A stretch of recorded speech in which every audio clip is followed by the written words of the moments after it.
Ito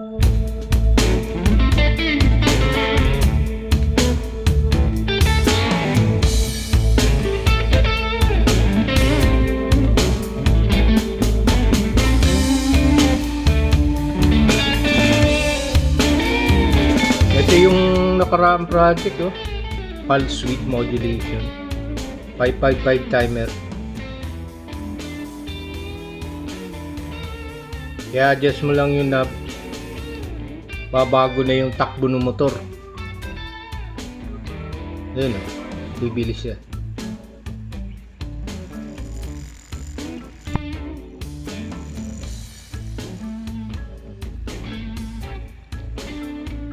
Nagpa-pulse.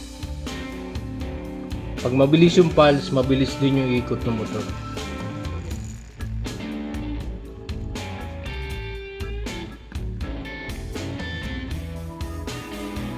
Ito yung kanyang circuit diagram. Charging ng capacitor. Punta ng current dito, charge yung capacitor. Tapos pag discharge niya dito, papuntang pin 7, out ng 3, sakala niya i-switch on yung transistor. Pag nag-switch on yung transistor, ito yung motor, iikot na yun yung motor. So habang tinataasan mo yung ina-adjust mo yung potentiometer, ililiit yung resistance dito. Pag maliit yung resistance dito, mas malakas yung daloy ng kuryente papuntang transistor. 6 volts, 555 timer. Yun yung nagbi-blink na blue LED. Yung motor naman niya, meron ding power LED na red.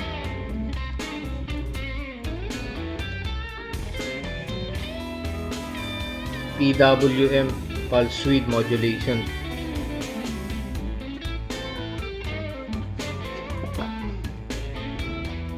Ito naman ang gagamitin nating motor. Malaki ng motor natin ngayon. Ito motor ng vacuum cleaner, 12 volts. Kaya ganyan siya, 12 volts siya. Malaki, bigat. Testingin natin kung anong kanyang voltahe, amperahe. Testingin natin kung anong kuryente niya. Negative sa negative. Ito yung ating adjustable power supply. 12 volts siya, 12 volts na motor. So sa 1.3 volts, meron ng current na 1.44. Ayun,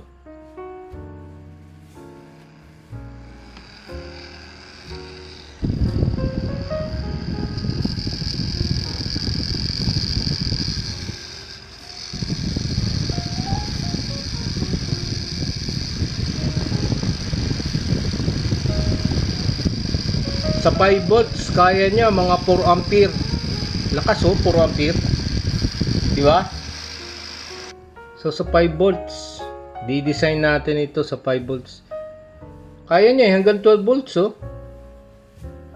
yung ating power supply ang mahina, Hindi natin mapipwersa, baka masunog.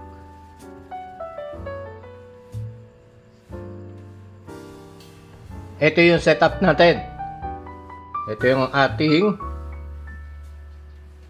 PWM. Nakita mo? 5 volts. Nagbi-blink siya, kaya lang matagal, di ba? Ngayon, adjust natin yung blinking niyan. Ikot lang natin yung potentiometer. Ayun,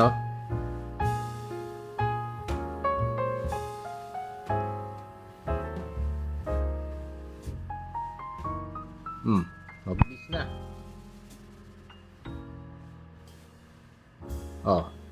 Di ba na-adjust? Pinakamabilis niya. Ano ang pinagkaiba niyan?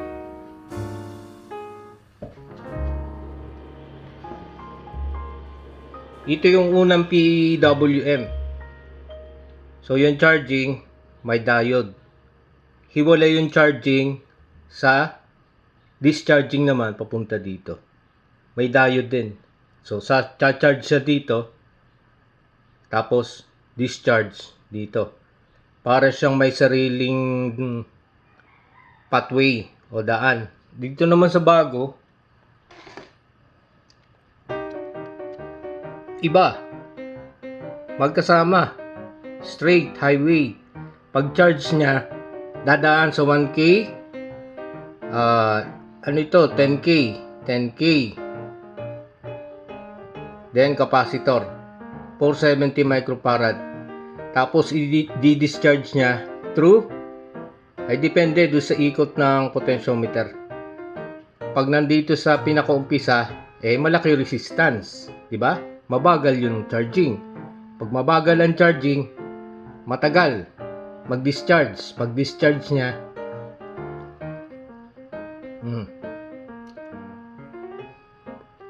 dadaan siya sa 10K. Pag discharge niya, saka ito rin yan, saka iilaw yung LED. Charge, discharge, papuntang pin 3. Kaya mabagal ang charging niya pag yung potentiometer nakatapat doon sa gitna. Di ba pag in-adjust mo nakatapat sa gitna?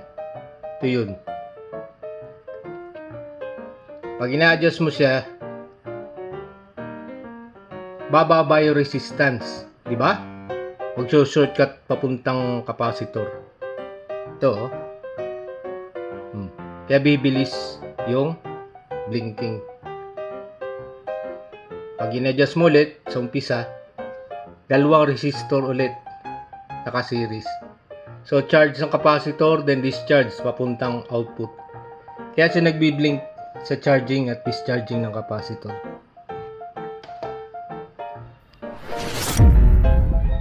Okay, medyo confusing kung ano talaga ang nangyayari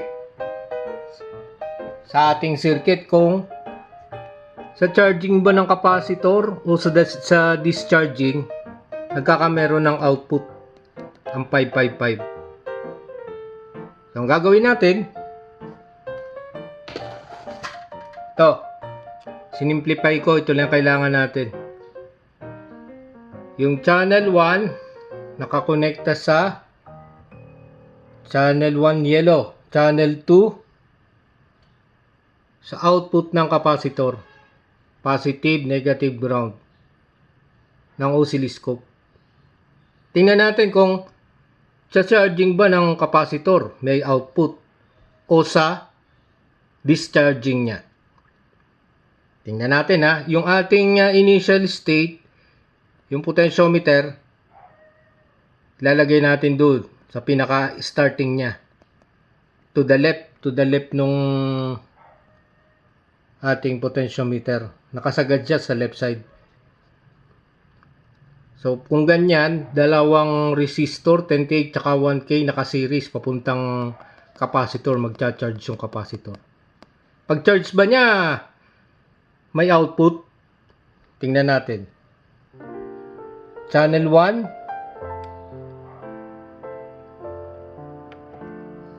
Yun o. Hindi pa rin natin makita, pero nakakapag-produce siya ng yung square wave. Square wave siya. Ayun o. Mabagal na frequency. Square wave. O, tingnan natin yung tingnan natin kung nasaan yung ating capacitor. Channel 2. Charging tayo charging from BCC to 470 microfarad, 16 volts. At sa channel 2, buksan natin. Ayun oh. Lakihan natin. Si scaling.